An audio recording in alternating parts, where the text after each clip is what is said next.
If you watched my previous videos, I've been speaking very highly about the Silent Hill 2 remake, and part of that comes down to what Bloober and Konami did with taking some of the old elements of Silent Hill 2 and tastefully bringing them back for a modern audience in the remake. And in this video, I'm going to go over what I believe are some of the best changes that Bloober team and Konami have made with this remake. So let's take a look.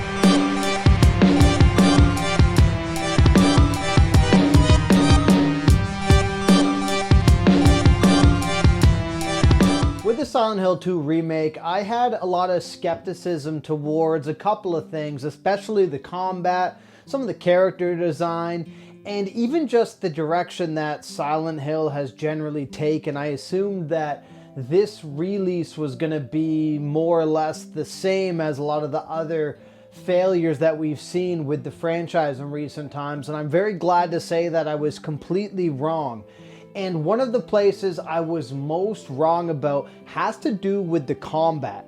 So the combat in the Silent Hill 2 remake, what I was concerned about initially was that Bloober team and Konami were going to make this feel almost like the Resident Evil 4 remake, which was already based off of an action-packed type title, so I figured if that was what was going to happen with this remake, I wasn't going to be too interested.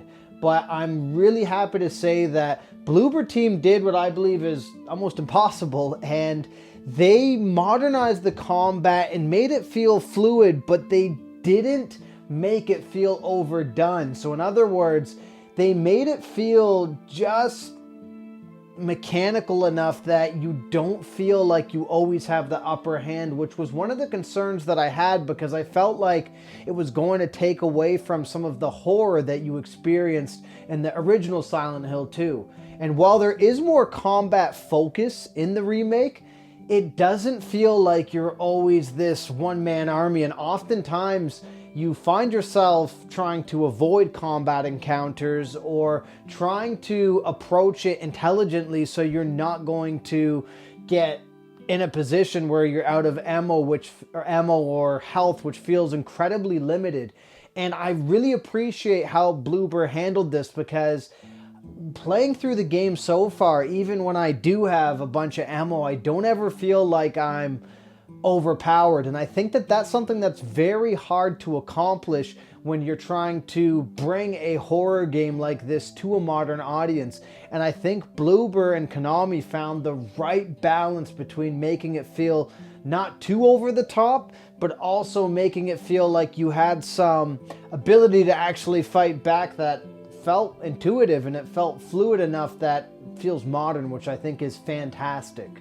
And the next thing that I really appreciate that Bloober did was they didn't just copy and paste the original Silent Hill 2 and upped the graphics. They reimagined some areas, they recreated some areas very faithfully, and even changed some things, in my opinion, for the better.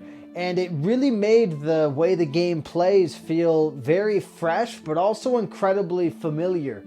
While I was a fan of Resident Evil 4 and the remake, a lot of that remake itself felt like more of a reimagining than it did a remake. And yes, Silent Hill 2 remake, some of it's definitely reimagined.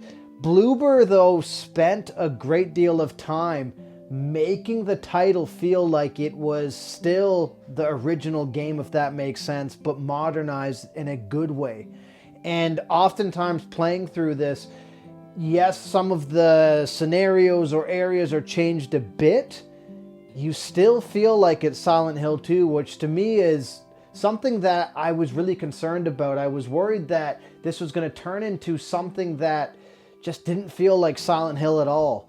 And I'm really glad to say that, again, Bloober accomplished an enormous feat here by being able to stay authentic to the original while also modernizing it in a very unique way, where you're going through Silent Hill and everything feels so familiar yet so new. And I'm very happy to report that this is probably one of the greatest changes to this remake that has me, as I'm currently playing through it, constantly excited about where I'm going to next, even though I kind of have an idea, having played through the original so many times, of what's going to happen, but yet it still feels fresh. It doesn't just feel like better graphics.